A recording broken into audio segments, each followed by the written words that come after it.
now I'm raking hay using the wheel rake. Starting out right next to the bean field. Wheels just lightly move it to the center, and it puts it in a windrow so it can finish drying whenever it's touching the ground. Usually has a little bit of dampness to it. That way it should be dry enough to bale as dry hay and store and be able to feed to livestock. A couple rough spots out here. This is pretty nice hay. It's probably a little too dry. We had a little shower yesterday morning, so I was a little leery of getting it raked. Probably should have just done it yesterday. It's always so hard to tell, because the hay can get too dry if the air is too dry, or if the air is really humid, it has a hard time getting dry enough.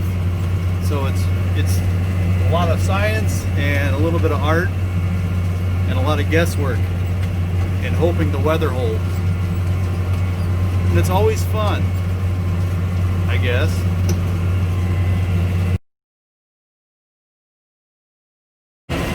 So, now we're on to square baling. I raked the hay, running it back into the baler. Turns it over, compresses it, and makes it into a bale. It keeps popping them out. The new Holland 570 makes a pretty nice bale.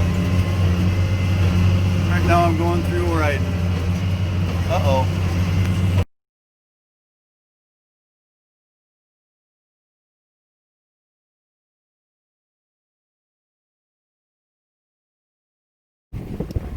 tell you, it won't release the knot off the bill hook. She's just a frustrating deal. No twine on the left side on the back bale, second back bale, this bale I think I can save the second back one time by hand. The right side appears to be working pretty well. It's all working right, but it just won't let go off the bill hook. It gets buggered up there. The other side was doing it, and now I got to figure out why this side's doing it. Last time I adjusted the twine disc a little bit, and that seemed to help. So we'll see. Here you can see I have the knot flipped up.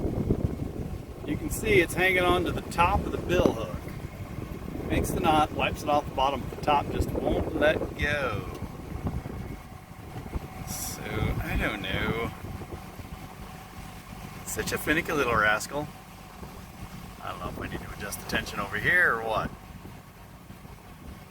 Gotta think about that.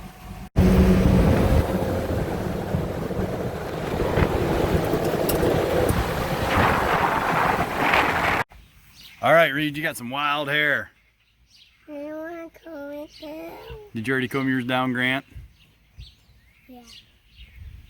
Mine actually came down pretty flat.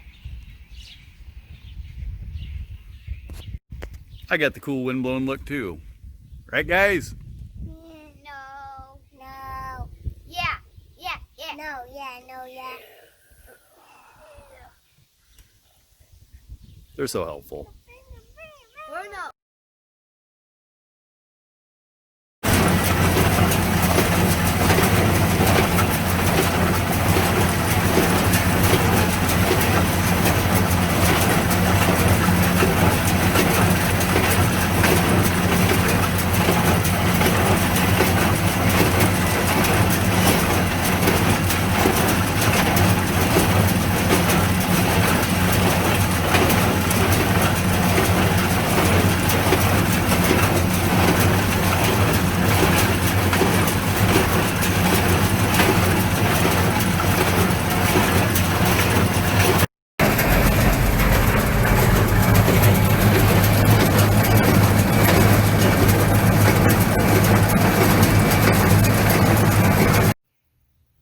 So I'm going to give a quick walk around up close of the New Holland 570 square baler. We'll start up here at the front. Switch the camera around. This runs off of the power takeoff from the tractor. It's a 540.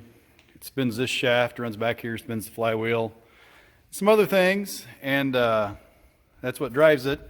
And this, I lower this pickup down, and these teeth come forward, and they pick up the hay and bring it up on the front of this under the wind screen and up into that area. And the feeders here, and the other one is up above here, they rotate around and they feed it into there. And there you can see the plunger is all the way, almost all the way back on the bale chamber, and there's a knife on the side up here, and that actually shears it off. It cuts it so which gives it that nice straight edge on the square bale. That makes it nice and easy to stack. And you can adjust this how high this rides off the ground. This one actually happens to be a hydraulic raise, which is kind of handy. And then you come around to the back side, and the plunger just keeps pounding in, kaboonk, kaboonk, kaboonk, pushing the hay back into the bale chamber. And then it comes back here, and the knotters, and as it spins this wheel spins as it pushes the hay back, which raises this arm up, and when this arm raises up into this notch, this lever pushes ahead, which triggers the dogs, which engages the knotters. Don't ask me to explain all that in detail because that's not my deal. I can work on them, but I'm not, I can't quite explain it. But the knotters spin around, it runs the needles up. The needles are down here. There's the needles, they got twine through them. And those run up, all the way up. They actually go right past, right here, right by the twine disc. And as they're going, the twine disc, the knotters are going, and it starts to advance, and it starts to spin the twine disc, which pushes the twine in, and the twine fingers down here grab it and pull it back, and it makes a loop with the bill hooks, which I had a little trouble with, but I think I got it figured out. The bill hook is down in there. Oh, it's hard to get down in there to see it. And it spins around.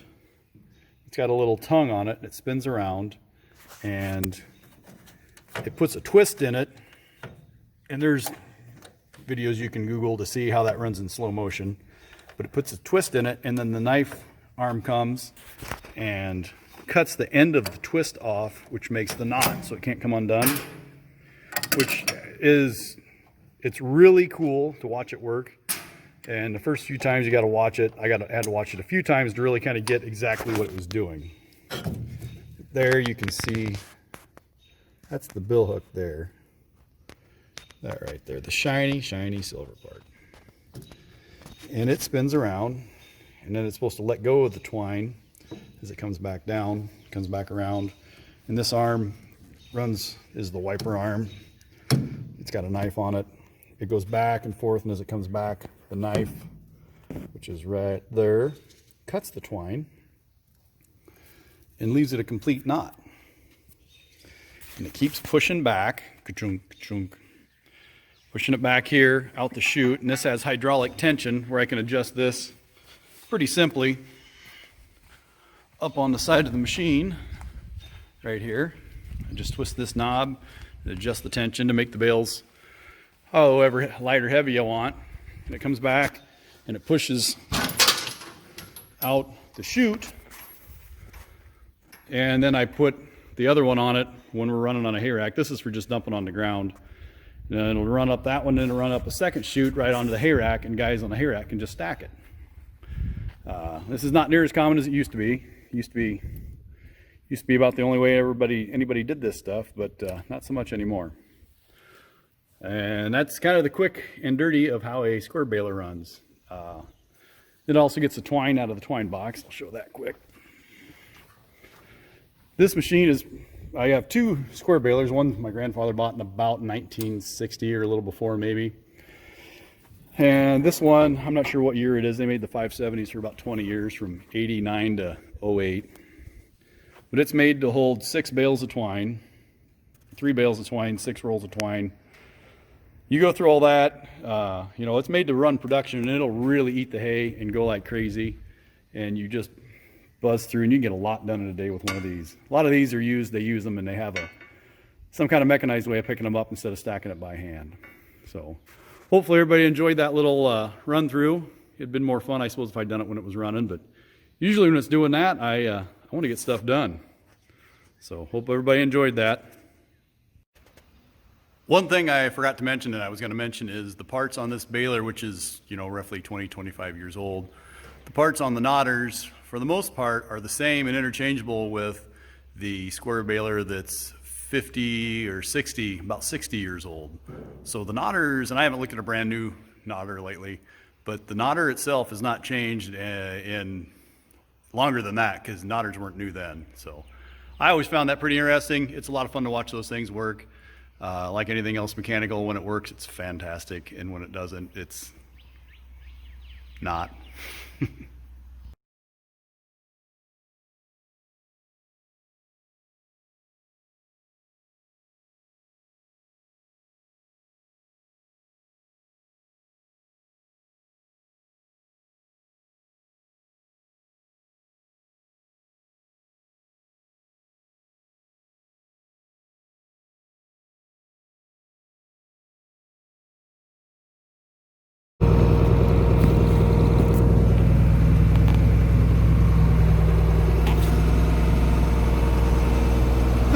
Well, kids, as they say, whoops, that's a wrap.